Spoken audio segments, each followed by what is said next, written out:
नमस्ते, मैं डॉक्टर गणेश चंद्र सुबुद्धि। मैं एक मेडिकल ऑन्कोलॉजिस्ट हूँ, मैं एक कैंसर स्पेशलिस्ट हूँ। तो आज हम लोग डिस्कशन करेंगे कीमोथेरेपी का एक साइड इफेक्ट जिसको हम म्यूकोसाइटिस करते हैं। आप आसान मैंने सामने आपकी भाषा में छाले कह सकते हैं। मुँह पे यदि छाला आ गया तो उसको हम म्यूकोसाइटिस कहते हैं। जैसे मैंने हेड एंड नेक कैंसर, गले के मैंने ओरल कैंसर में जब रेडिएशन और उसके साथ कंकरेंट कीमोथेरेपी देते हैं तो उसमें क्या था, मुंह पे छाले बहुत आ जाते हैं, तो उसको हम लोग म्यूकोसाइटिस बोलते हैं। तो इसका छाले का जो है म्यूकोसाइटिस का क्या ग्रेडिंग होता है। तो 0 हो गया मतलब आपका क्या होगा ना, कुछ प्रॉब्लम नहीं होगी, खाना पीना का कोई प्रॉब्लम नहीं होगा। ग्रेड 1 में क्या होगा ना, एरिथेमा होगा और थोड़ा सा सोरनेस होगा। तो उसमें क्या ना, जो कभी कभी पेशेंट क्या करते हैं, कंप्लेन करते हैं, सर हम खाते हैं तो फिर जलन होता है। तो उसमें आप समझ लीजिए उसमें ग्रेड 1 म्यूकोसाइटिस होता है। उसमें मसाला वगैरह आप खा नहीं पाओगे, बट यूजुअल खाने पीने में ज़्यादा प्रॉब्लम नहीं होती है। जब हम वो एग्जामिन ओरल में एग्जामिन करते हैं तो क्लिनिकली कहीं पे अल्सर वगैरह नहीं मिलता है, तो वो ग्रेड 1 है। यूजुअली रेडनेस टाइप का डिस्कलरेशन हो सकता है मुंह पे, तो ग्रेड 1। ग्रेड 2 में क्या, छाले पड़ जाएंगे, घाव हो जाएंगे, स्किन का जो म्यूकोसल लेयर होगा वो टूटा हुआ होगा, तो उसमें घाव पड़ जाएंगे। और उसमें क्या होगा, आप सलिड मतलब चावल हो गया, रोटी हो गया, सब्जी हो गया, उसको खाने में आपको दिक्कत होगी। बट दाल वगैरह, पानी जैसा कोई भी आप ले सकते हो। ड्रिंक्स कोई भी या जूस बना के, जूस तो हम लोग यूजुअली मना करेंगे, बट लिक्विड डाइट कोई भी कुछ मैंने मार हो गया, प्रोटीन पाउडर घोल के चने का पाउडर, सत्तू पाउडर आप उसको घोल के वो आप पी सकते हो। ग्रेड 3 में ये सब नहीं कर सकते हैं, ये घाव के साथ आप लिक्विड डाइट नहीं ले सकते हैं। तो ग्रेड 3 जब होता है तब डेफिनेटली आप डॉक्टर के साथ कंसल्टेशन में रहिएगा, क्योंकि उसको मैनेज नहीं किया जाएगा तो ग्रेड 4 हो जाएगा। ग्रेड 4 में क्या होगा, ये सारे मैनेज नहीं हो पाता है आपसे, आप हॉस्पिटल में ही मैनेज होता है। तो ग्रेड 3 ग्रेड 4 जब मैनेज नहीं होता है उसमें क्या होता है ना, लाइफ की पे दिक्कत आ सकती है। ग्रेड 5 जो उसको हम ये जब साइड मतलब डेथ हो जाता है, तो ये बहुत कम परसेंट में होता है, बट हमने देखा हुआ है बहुत पेशेंट में होता है। तो आप यदि ग्रेड 3 को आप ठीक सही समय पे मैनेज नहीं किए, ग्रेड 2 को सही मैनेज नहीं किए, ग्रेड 3 बना, ग्रेड 3 से ग्रेड 4 बना, तो टॉक्सिसिटी बढ़ जाता है।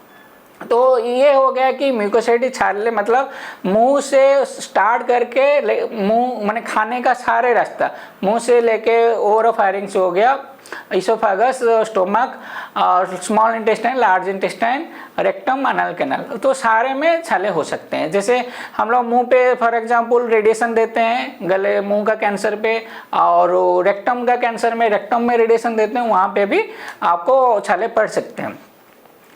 तो ये हो गया कि म्यूकोसाइटिस क्या है और ग्रेड क्या है और कारण क्या हो सकता है। जैसे एक रेडिएशन की वजह से आपका म्यूकोसाइटिस हो सकता है, जैसे 20 to 40% कीमोथेरेपी में भी म्यूकोसाइटिस हो सकता है। तो इसमें हम लोग कौन से कीमोथेरेपी माने उसको डिवाइड कर सकते हैं। एक सेल साइकिल स्पेसिफिक, मतलब हम लोग का सेल का जो डिवीजन होता है उसका साइकिल होता है, उस स्पेसिफिक के हिसाब से हम लोग कीमोथेरेपी ऐसे प्लान किया जाता है। साइकिल कोई स्पेसिफिक को उसको टारगेट किया जाता है, so that cell cycle arrest हो जाए और ट्यूमर सेल बढ़े नहीं। तो सेल साइकिल स्पेसिफिक जैसे ब्लियोमाइसिन हो गया, उसके साथ साथ मेथोट्रेक्सेट, 5-FU, कैप्सिटाबिन, साइक्लोराबिन, ये सारे ड्रग जो क्या करते हैं ना सेल साइकिल स्पेसिफिक में ज़्यादा म्यूकोसाइटिस। नॉन स्पेसिफिक डॉक्सोरोबिसिन हो गया, डॉक्सोरोबिसिन, उसके साथ साथ साइक्लोफॉस्फेमाइड और बुसल्फान, ये सब मेल्फोलान, ये सब की जो मैंने इसमें यूज करते हैं। माइलोएबिलिटी थेरेपी जो होता है, हेमाटोपोइएटिक ट्रांसप्लांट, उसमें भी म्यूकोसाइटिस ज़्यादा होते हैं। उसके साथ साथ कुछ टैबलेट फॉर्म जो VEGF इनहिबिटर होते हैं, सुनिटिनिब हो गया जो रिनल सेल कार्सिनोमा में यूज करते हैं, एंड उसके साथ साथ आपका लेन्वाइटिनिब हो गया जो थायराइड कैंसर और लिवर कैंसर में यूज करते हैं। रेगुराफोनिक जो हम लोग कोलोरेक्टल कैंसर में यूज करते हैं। ये VEGF इनहिबिटर आपको म्यूकोसाइटिस करा सकते हैं। नेक्स्ट CDK4/6 इनहिबिटर जो पाल्बोसाइक्लिन, उससे भी थोड़ा बहुत हो सकता है mucositis. And next important drug है mTOR इनहिबिटर जो एवरलिमस और टेम्सिडोलोन जो ब्रेस्ट कैंसर में हम लोग लेटर स्टेज में हार्मोनल ट्रीटमेंट के हिसाब से हम लोग देते हैं। तो वो सब भी क्या होता है आपके म्यूकोसाइटिस करा सकते हैं। और एबोल्यूमस टेम्परेचर 70 to 80%, 73% केस में होता है म्यूकोसाइटिस, उसमें 4 to 8% ग्रेड 3 साइड इफेक्ट होता है। तो हम लोग को कभी कभी डोज रिडक्शन करना पड़ता है। तो हम लोग क्या करते हैं, पेशेंट को जो डिजीज होता है उसको कौन सा कीमोथेरेपी देना है, उसको क्या डोज देना है, उसका फ्रीक्वेंसी कैसा है, उसका कैसे एडमिनिस्ट्रेशन होगा, ओरल या आईवी होगा, और पेशेंट का जेनेटिक फैक्टर यदि मैंने फॉर्म 5FU जो देते हैं कैप्सिडेंट देते हैं उसमें डीपीडी एंजाइम डेफिशिएंसी है, और तो उसमें क्या होगा कि उसका साइड इफेक्ट ज़्यादा हो गए। तो कुछ फैक्टर्स जैसे कीमोथेरेपी हो गया कि हम लोग ट्रीटमेंट रिलेटेड हो गया, जैसे ट्रीटमेंट नॉट रिलेटेड मैंने पेशेंट रिलेटेड जैसे जेनेटिक हो गया, और पेशेंट यदि स्मोक किया हुआ है आगे और उसका म्यूकोसल इंजरी ज़्यादा हुआ है तो ये सब भी आपका म्यूकोसाइटिस बढ़ा सकते हैं। और पेशेंट का दूसरा और क्या फैक्टर, नॉरिशमेंट है। तो पेशेंट जनरल कंडीशन के साथ जैसे हमारा क्या, जैसे कीमोथेरेपी ज़ाहिर से जो वो अमेरिकन और यूरोपियन माने पेशेंट्स को लेके उसी हिसाब से प्रोटोकॉल बना जाता है। एशियन पेशेंट्स कम होते हैं या एशियन पेशेंट में ज़्यादा रिसर्च कम हुए, भारत में कम रिसर्च होते हैं, तो हम लोग उनका प्रोटोकॉल फॉलो करते हैं। तो हम लोग क्या करते हैं, वो हम लोग एक डोज रिडक्शन या उसके पेशेंट के हिसाब से, उसका जनरल कंडीशन के हिसाब से डोज थोड़ा बहुत हल्का घटा के कीमोथेरेपी देते हैं, तो शायद पेशेंट को साइड इफेक्ट कम हो। तो ये हो गया कि कॉजेटिव एजेंट क्या है, रिस्क फैक्टर क्या है, और कैसे क्यों बनता है। जैसे क्या होता है ना, ये जैसे सेल जैसे टूटता है तो डीएनए और सेल का जीन जैसे टूटता है और सेल का बाकी कंपोनेंट टूटता है, तो बहुत सारा फैक्टर रिलीज करता है। एनएफ कप्पा बीटा है, प्रो इन्फ्लेमेटरी साइटोकाइन्स बहुत सारा रिलीज होता है। उससे क्या होता है ना, जो ट्यूमर सेल तो मरती हैं, उसके साथ साथ क्या होना, सराउंडिंग सेल डैमेज होते हैं, तो उसके पास नेक्स्ट घाव होते हैं। घाव जब होता है तो इस सब में यदि तब तक जब हील नहीं होता है, ग्रेड 1 और ग्रेड 2 मैक्सिमम जब तक हील नहीं होता है, तो ग्रेड 2 जब बोसम में रहता है, इसको हम से ब्रीच होता है, तो हम लोग क्या होता है ना, जैसे स्किन के ऊपर में स्टाफिलोकोकस रहता है, तो कोई इसी तरह का म्यूकोसा जैसी इंजरी होता है, तो स्टाफिलोकोकस का इन्फेक्शन, बैक्टीरियल इन्फेक्शन हो सकता है, स्ट्रेप्टोकोकस बैक्टीरियल इन्फेक्शन हो सकता है। नेक्स्ट और क्या हो सकता है, फंगल इन्फेक्शन हो सकता है। तो कैंडिडा एल्बिगेंस बहुत सारा इन्वॉल्व करता है। तो जैसे हम लोग लिम्फोमा में स्टीरॉयड देते हैं तो उसमें कैंडिडा इन्फेक्शन का ज़्यादा चांसेस होता है। जैसे रेडिएशन भी और कंकरेंट की वजह से छाले रहते हैं तो उसमें भी कैंडिडा इन्फेक्शन, जिसका इम्यूनिटी थोड़ा डायबिटीज रहते हैं उसमें कैंडिडा इन्फेक्शन ज़्यादा चांसेस रहता है। Next super added viral infection होता है, हर्पिक्स रीएक्टिवेशन हो सकता है, हर्पिक्स जोस्टर हो सकता है। तो ये सब, तो उसके हिसाब से मैनेजमेंट भी उसी हिसाब से होता है। तो आपने जाना कि म्यूकोसाइटिस क्या होता है, उसका ग्रेडिंग क्या होता है और क्यों होता है, कौन कौन एजेंट होता है, पेशेंट रिलेटेड फैक्टर क्या होता है।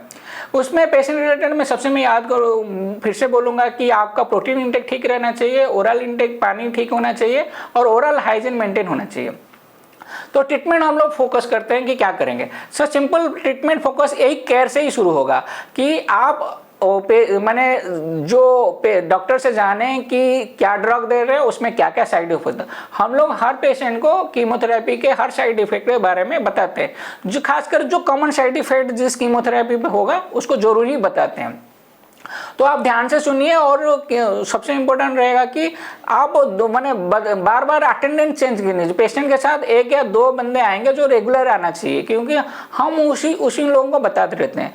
या आप पेशेंट मैंने डॉक्टर से आप यदि अटेंडेंट आप बार रेगुलर नहीं रह सकते हैं, ऑफिस बेरर ज़्यादा हैं, तो उसमें क्या क्या आप रिकॉर्डिंग करके ले लीजिए कि पेशेंट का ट्रीटमेंट क्या चल रहा है, प्लान क्या है और उसका साइड इफेक्ट क्या हो सकता है, उसको मैनेज किया जा सकता है, उसको हम बताते रहते हैं। तो आप क्या करना है, आपको उसको रिकॉर्डिंग करके रखिए, उसको याद रखिए। तो इसमें म्यूकोसाइटिस सिंपल पहला अपना केयर रहेगा कि आप वो पानी से मैंने जितना ज़रूरत है 3 से 5 लीटर जितना रिकमेंडेड रहेगा। The patient general cardiac renal kidney status ठीक है तो 3 से 5 लीटर पानी पी सकता है, और वो किडनी या हार्ट कंडीशन से कुछ होगा तो उसके हिसाब से जो डॉक्टर जो रिकमेंड किए होंगे उस हिसाब से आपको पानी पीना है। फिर प्रोटीन इंटेक ठीक रहना चाहिए, क्योंकि एल्बुमिन एक स्टेटस रहता है, वो बहुत सारा प्रोग्नोस्टिकेट फैक्टर है। वो मैंने डिजीज में कॉम्प्लिकेशन मैनेजमेंट में वो एल्बुमिन एक बहुत रोल प्ले करता है। तो आपको क्या करना है कि प्रोटीन इंटेक बराबर रखना चाहिए, और सिंपल हम लोग रिकमेंड करते हैं प्रोटीन कैसे, आपको हर 2 घंटे में कुछ ना कुछ खाते रहिए, उसके साथ आधा चम्मच 1 चम्मच प्रोटीन खा लीजिए। इससे क्या होगा, 5 से 10 चम्मच आप प्रोटीन खा लेंगे दिन भर में, आपका नरिशमेंट स्टेटस ठीक रहेगा, तो आपका टॉक्सिसिटी कम रहेगी। ये आपका रह गया। फिर नेक्स्ट हो गया ओरल हाइजीन। ओरल हाइजीन कैसे मेंटेन करोगे, जैसे मुंह को खाने के बाद धोना चाहिए, हम लोग जानते हैं, तो इसमें हम लोग माउथ वॉश देते हैं, कुछ क्लोरेक्सिडिन और बिना ये अल्कोहल वाला बेंजीडिन माउथ वॉश देते हैं, तो उसको आप लीजिए, 3 से 4 बार कीजिए, खाने से पहले या खाने के बाद, दोनों कर सकते हैं, जब मुंह आपका साफ रहना चाहिए।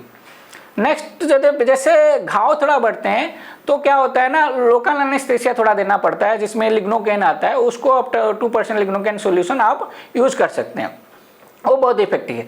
फिर नेक्स्ट आप क्या करोगे, आपको पानी, ठंडा पानी ले सकते हैं, चिल वाटर, और आइसक्रीम, मैंने आइसक्रीम खा सकते हो, बट उससे अच्छा कि आइस का चिप्स आप ले सकते हो, तो उससे क्या है ना, कॉन्स्ट्रिक्शन होगा, तो ड्रॉकर मैंने जो ऑब्जर्वेशन थोड़ा कम रहता है, और वहाँ टॉक्सिसिटी कम रहता है। तो नेक्स्ट इंपॉर्टेंट हो गया कि हम लोग मेडिकेशन क्या देंगे। मेडिकेशन रहेगा कि माउथ वॉश तो हो गया, नेक्स्ट हो गया कि स्टीरॉयड के साथ, स्टीरॉयड डेक्सामेथासोन टॉपिकल स्टीरॉयड आता है, उसको आप लगा सकते हो।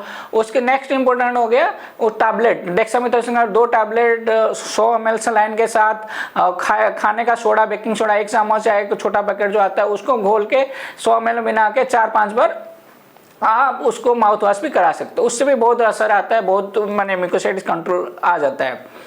नेक्स्ट इंपॉर्टेंट है कि फॉर एग्जांपल ये सारे चीज़ करने के बाद क्या होता है कि आपका ठीक नहीं हो रहा है, तो उसमें क्या होगा, इन्फेक्शन एडअप हो जाता है। इन्फेक्शन एडअप होगा तो बैक्टीरियल इन्फेक्शन होगा, तो आपको जो फाउल स्मेलिंग होगा, तो उसमें क्या करना है, आपको उसका कल्चर लेना है। कोई भी एंटीबायोटिक स्टार्ट करने से पहले कल्चर भेजना है, फिर एंटीबायोटिक स्टार्ट करना है।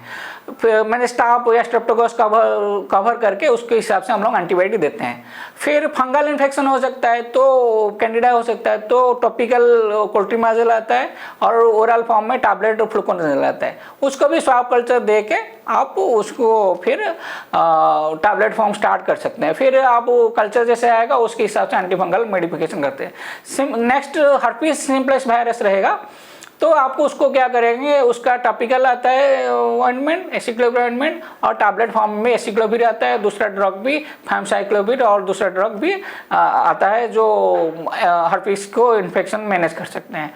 और सिंपल है कि एक एंटासिड भी यूज कर सकते हो। एंटासिड का क्या करेगा, म्यूकोसा कवर अप कर देता है, जैसे गैस्ट्राइटिस में कवर अप करता है, तो एंटासिड जो एल्यूमिनियम हाइड्रोक्साइड से मैंने, और उसके साथ लोकल एनेस्थेसिया भी, ऑक्सीडोकेन भी जुड़ा हुआ रहता है, उस कॉम्बिनेशन मिकेंजेल आता है, सुक्रालफेट का आपका सुक्राल हो गया, सुक्राफ्रिक्स होगा, बहुत सारा ब्रांड आते हैं, वो सारे ड्रग मैंने एंटासिड भी यूज कर सकते हैं। कभी कभी ब्लीडिंग हो सकता है तो पैंटोप्राजोल का इन्फ्यूजन पड़ सकता है, ऑक्टोडेट का इंजेक्शन पड़ सकता है, और म्यूकोसाइटिस से होते हैं तो कभी कभी लूज मोशन भी होता है, तो लूज मोशन होता है तो उसको भी, उसमें हम लोपरामाइड टैबलेट देते हैं, और उसके साथ ऑक्टोडेट इंजेक्शन देते हैं। वो हम लोग कीमोथेरेपी रिलेटेड डायरिया में डिस्कशन किए हुए हैं, आप वो देख सकते हो। तो म्यूकोसाइटिस के कारण एक तो खाना पीना दिक्कत होता है, इन्फेक्शन बढ़ने के साथ हॉस्पिटलाइजेशन बढ़ता है, कॉस्ट बढ़ जाता है, पेशेंट का क्वालिटी ऑफ लाइफ यहाँ पर होता है, फिर पेशेंट डोज टाइम से नहीं ले पाता है, और कभी कभी ज़्यादा हो गया तो डेथ भी हो जाता है। तो ये सारे चीज़ जो आपको ध्यान से सुनना चाहिए, और पेशेंट जब आपके डॉक्टर बताते हैं आपको ध्यान रखना चाहिए, और उसको अच्छे से मैनेज करना चाहिए, सो दैट कि आपका ग्रेड 2 और 3 में ही मैनेज हो जाए, और टॉक्सिन ना बढ़े, और कीमोथेरेपी पेशेंट टाइम से कंप्लीट करें, और उसका एफिकेसी जो मिलना चाहिए, वो फायदा जो मिलना चाहिए वो पेशेंट को मिले, और पेशेंट क्योर हो या ज़्यादा क्योर नहीं हो रहा है तो कंट्रोल हो। तो ये सब हो सकता है यदि आप अपने ध्यान से आप अपना केयर करें, और पेशेंट पर अटेंडेंट अपना ध्यान, पेशेंट को ध्यान दें, और डॉक्टर की बातें सुने।